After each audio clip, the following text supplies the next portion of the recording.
Ayan guys, nandito na kami ngayon. Sabi nga ang pagtulong daw ay hindi tinitinan kung anong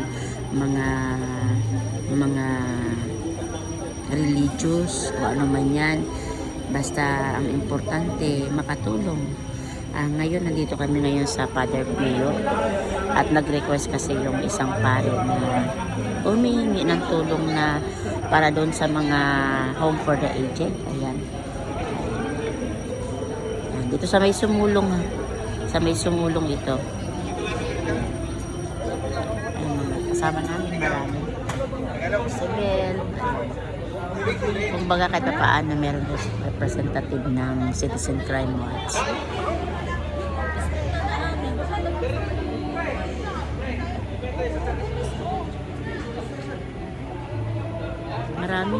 Marami kami.